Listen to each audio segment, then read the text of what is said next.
He's been charged with the murder of 4 Idaho college students, but just who exactly is Bryan Kohberger? I used to go on night runs with him because I didn't want to go running at night by myself. So when I saw who it was, I was just in complete shock. And she said the person they arrested was Bryan Kohberger, and immediately I freaked out naturally.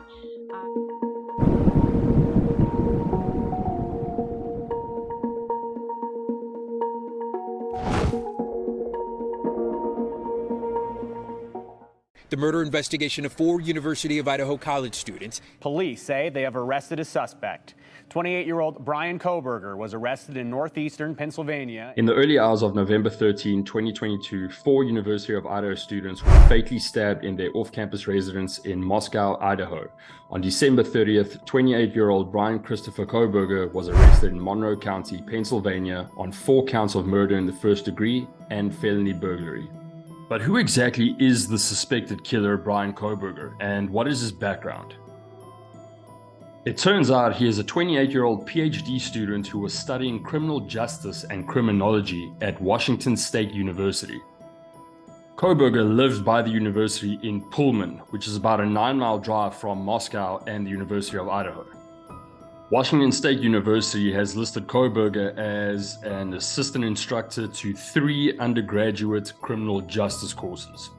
All 3 courses ended on December 9th, almost a month after the killings.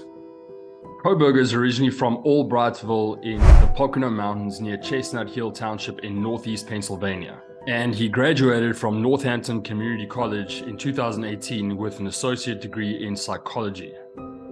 Kohberger then attended DeSalle University in Allentown, Pennsylvania, where he received a bachelor's degree in 2020 and a master's degree in criminal justice in May of 2022. Now, where it gets interesting is that while he was at DeSalle, he actually conducted a survey as part of a research project by seeking information from people who had previously committed crimes. Among the questions in the survey were, did you prepare for the crime before leaving home, and how did you leave the scene? Kohberger had no criminal history aside from an infraction in August of 2022 for failing to wear a seatbelt in Latah County, where the University of Idaho is located. Kohberger's father flew to Washington State to accompany his son back on a drive to Pennsylvania for the holidays. And while on the cross-country road trip, they were pulled over twice by police in Indiana, each time for following too closely. They were issued warnings in both traffic stops according to Indiana State Police. So he's right up on the van, man. He's right up on the back of that van. Go over for tailgating.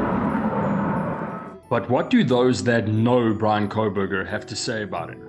I remember him being very straight-faced, very almost emotionless. Very intense stare. I remember that. I'll never forget that.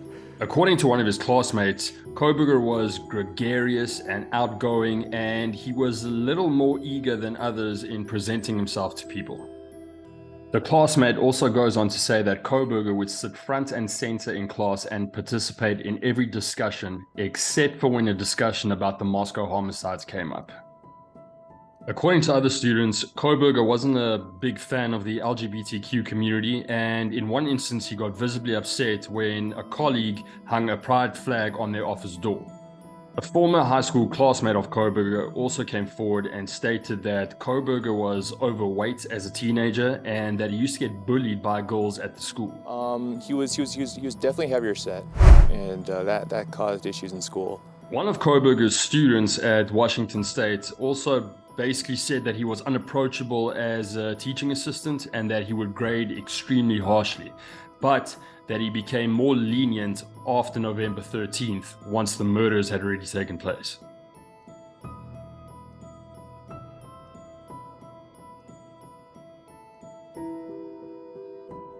There have also been reports that Kohberger used heroin during and after high school, and that there was a stage where he underwent extreme weight loss to the point where he had to be hospitalized. He did use drugs. That's how I really know him too. He was a big heroin addict. He got in drugs via an acquaintance of his. It was definitely heroin. It was pretty gnarly. It's also been reported that Kohberger didn't really have much of a dating history. But he didn't have a girlfriend. I do remember that. And My wife went to school with him. They graduated together, and she doesn't remember him ever having a girlfriend. And But Kohberger was apparently on Tinder, and a woman came forward claiming that she actually went on a date with him, and she says that the date started off normally, and he actually ended up back at her apartment, and she had to basically resort to faking that she was sick in the bathroom to get him to leave. And he apparently sent her a strange message afterwards. And that he would message me later. And then about an hour later, he messaged me and he said that I had good birthing hips. Haven't heard that line. He generally seems awkward around women, and the owner of a bar in Pennsylvania, the Seven Siren Brewing Company, actually confronted Kohberger for harassing his female staff and basically asking them inappropriate questions such as, do you live alone? Who do you live with? Where do you live? Basically questions that raise a red flag. And apparently he called the one staff member a bitch for not reacting or reciprocating his advances. And when the owner confronted Kohberger about this, he denied it and he never returned to the bar. But investigators were able to match Bryan Kohberger with the crime scene through DNA, video surveillance of his car, and cell phone records. Bryan Kohberger cleaned his car inside and out just days before he was arrested at his parents' home in Mercer County on December 30th. After Kohberger's arrest in Pennsylvania, he was then extradited back to Idaho to face the charges against him.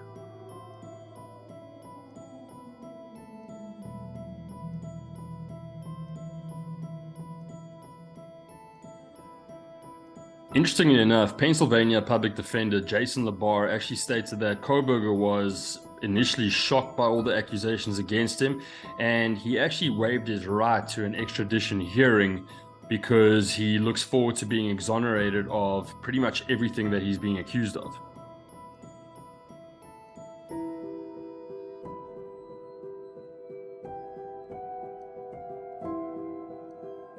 So clearly Kohberger has got issues, and the owner of the house at 1122 King Road has actually donated it to the University of Idaho, and the university plans to demolish it by the end of the spring semester.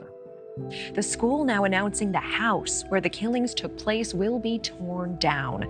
The house was given to the university by the original owner. There are no plans for what will replace the house on that property, but the school is working with students and others to devise a plan for future development to honor the 4 students.